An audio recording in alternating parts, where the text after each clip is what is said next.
IPL 2025 నిన్న జరిగిన Punjab RCB మ్యాచ్తో ముగిసింది. ఐపీఎల్ 2025లో నిన్న జరిగిన మ్యాచ్లో ఆర్సీబీ గెలిచింది. తన 18 ఏళ్ల కలను సొంతం చేసుకుంది. ఈ విజయాన్ని కర్ణాటక ప్రజలతో పంచుకోవాలని ఆర్సీబీ చిన్నస్వామి స్టేడియంలో ఏర్పాట్లు చేశారు.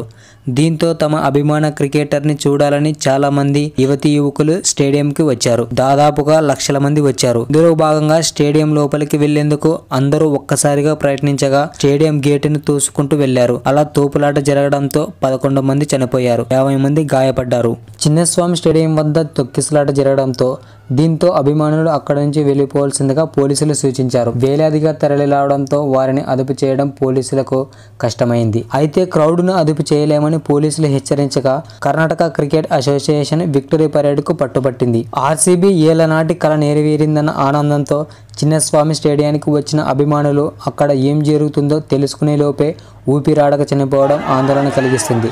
స్టేడియం వద్ద సరైన సమయంలో గేట్లు తెరవకపోవడం వల్లే తొక్కిసలాట జరిగినట్లు తెలుస్తుంది. దీంతో అభిమానులు వాటిని తోసుకుంటూ ముందుకు దూసుకొచ్చారు. ఈ క్రమంలోనే తొక్కిసలాట జరిగి 11 మంది చనిపోయారు. మరికొందరి పరిస్థితి విషమంగా ఉంది. నా ఫేవరెట్ టీం ఐపీఎల్ ట్రోఫీ గెలిచింది, విజయోత్సవ ర్యాలీకి వెళ్ళొస్తా అని ఇంట్లో చెప్పిన వీరాభిమానులు విగత జీవులుగా మారి కుటుంబాలకు తీవ్ర శోకాన్ని మిగిల్చారు. మేము డైహార్డ్ ఫ్యాన్స్ అని చెప్పుకునేవారు ఇప్పుడు ప్లేయర్ను చూసేందుకు వెళ్లి ప్రాణాలు కోల్పోవాల్సి వస్తుంది. బెంగళూరులోని చిన్నస్వామి స్టేడియం వద్ద తొక్కిసలాట జరిగి పలువురు మృతి చెందిన విషయం తెలిసిందే. ఓవైపు స్టేడియం బయట విషాద ఛాయలు నెలకొనగా లోపల విక్టరీ సెలబ్రేషన్ షెడ్యూల్ ప్రకారం కొనసాగుతున్నాయి. వేలాది ఫ్యాన్స్ నడుమ ఆర్సీబీ ప్లేయర్లు, సపోర్ట్ స్టాఫ్ను మేనేజ్మెంట్ సన్మానిస్తుంది. అయితే వారికి బయట నెలకొన్న పరిస్థితుల గురించి సమాచారం ఉందో లేదో తెలియదు. బెంగళూరులోని చిన్నస్వామి స్టేడియం వద్ద జరిగిన తొక్కిసలాటలో 11 మంది మృతి చెందిన ఘటనపై కర్ణాటక డిప్యూటీ సీఎం డీకే శివకుమార్ తీవ్ర దిగ్భ్రాంతం వ్యక్తం చేశారు. ఈ ఘటనపై పోలీసులతో మాట్లాడాను. ఆసుపత్రికి వెళ్లి బాధితులను పరామర్శిస్తా. ఎంతమంది చనిపోయారన్న విషయంపై ఇంకా స్పష్టత రాలేదు. తొక్కిసలాట విషయం తెలిసి 10 నిమిషాల్లోనే వేడుకలు ముగించాం. లక్షల మంది రావడంతో అదుపు చేయలేకపోయాం అని ఆయన వెల్లడించారు. చిన్నస్వామి స్టేడియం వద్ద జరిగిన తొక్కిసలాట ఘటనపై AP deputy CM Pawan Kalyan గారు విచారం వ్యక్తం చేశారు. ఆర్సీబీ విజయోత్సవ వేడుకలో ప్రాణ నష్టం సంభవించి దిగ్భ్రాంతికి గురిచేసింది. చనిపోయిన వారిలో పిల్లలు కూడా ఉండటం మరింత బాధాకరం.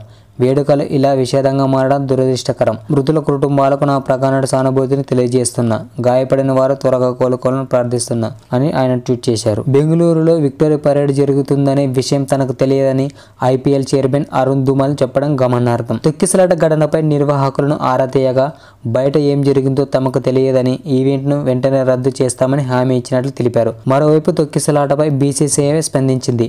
ఈ ఘటన దురదృష్టకరమని, నిర్వాహకులకు మరింత పకడ్బందీగా ఏర్పాట్లు చేసి ఉండాల్సిందని బీసీసీఐ సెక్రటరీ దేవజిత్ సైకి అన్నారు. బెంగళూరులో ఆర్సీబీ విజయోత్సవాల్లో జరిగిన తొక్కిసలాటపై BCCI vice president Rajeev Shukla విచారం వ్యక్తం చేశారు.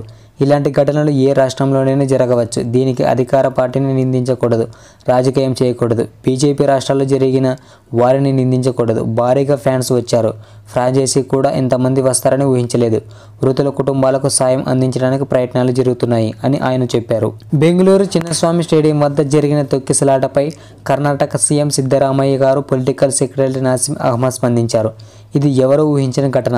నిన్నటి ఫైనల్ మ్యాచ్ తర్వాత తక్కువ సమయమే ఉండటం వల్ల పూర్తి స్థాయిలో ఏర్పాట్లు చేయలేకపోయాం. సాధ్యమైనంత చేశాం. చాలామంది ప్లేయర్లకు ఇతర కమిట్మెంట్స్ ఉన్నందున సెలబ్రేషన్స్ ఇవాళే నిర్వహించాల్సి వచ్చింది అని ఆయన చెప్పారు. బెంగళూరు తొక్కిసలాట ఘటనపై ప్రధాని మోదీ స్పందించారు.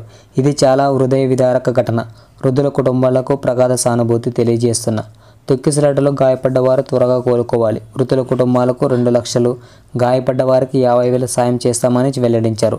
అటు బెంగళూరు ఘటనలో పలు మృతి చెందడం బాధాకరమని ఏపీ సీఎం చంద్రబాబు గారు దిగ్భ్రాంతి వ్యక్తం చేశారు. మృతుల కుటుంబాలకు సంతాపం తెలియజేశారు. బెంగళూరు తొక్కిసలాట ఘటనపై తనను షాక్ గురి చేసింది కర్ణాటక సీఎం సిద్ధరామయ్య గారు వెల్లడించారు. ఈ ఘటనలో 11 మంది మృతి చెందగా 33 మంది గాయపడ్డారని ప్రకటించారు. మృతుల కుటుంబాలకు 10 లక్షల పరిహారం అందిస్తామని తెలిపారు. గాయపడ్డ వారికి ఉచితంగా వైద్యం అందిస్తామని చెప్పారు. స్టేడియం సామర్థ్యం 35,000 అయితే 2 లక్షల మంది వచ్చారని, వారిని అదుపు లేక చేయపోయినట్లు తెలిపారు. బెంగళూరు తొక్కిసలాట ఘటనపై బీజేపీ విమర్శలకు సీఎం సిద్ధరామయ్య గారు కౌంటర్ ఇచ్చారు. కుంభమేళాలో తొక్కిసలాట జరిగినప్పుడు ఏం చేశారని ప్రశ్నించారు. ఘటనపై మెజిస్ట్రియల్ విచారణకు ఆదేశించారు. మిషన్ 15 రోజుల్లో నివేదిక ఇవ్వాలన్నారు. దీనిపై రాజకీయం చేయాలనుకోవడం లేదని, అలాగని సమర్థించుకోవడం లేదని తెలిపారు. స్టేడియం గేట్లు బద్దలు కొట్టుకొని ఫ్యాన్స్ లోపలికి దూసుకొచ్చే సమయంలో ఘటన జరిగినట్లు ప్రాథమిక సమాచారం ఉందన్నారు. బెంగళూరు ఆర్సీబీ సంబరాల్లో జరిగిన తొక్కిసలాటలో 11 మంది అభిమానుల ప్రాణాలు బలి తీసుకుంది. ఈ ఘటనలో తప్పెవరిది? బాధితులు ఎవరనే ప్రశ్నలు తలెత్తుతున్నాయి. తండోపతండాలుగా తరలి వచ్చిన హద్దులు లేని అభిమానులదా? ఇంత జనసమూహం అంచనా వేయలేని పోలీసులదా? హడావిడిగా ఈవెంట్ నిర్వహించిన ఆర్సీబీ యాజమాన్యానిదా? నగరం నడిబొడ్డున ఉండే రద్దీ ప్రదేశంలో వేడుకల నిర్వహణకు అనుమతి ఇచ్చిన ప్రభుత్వానిదా?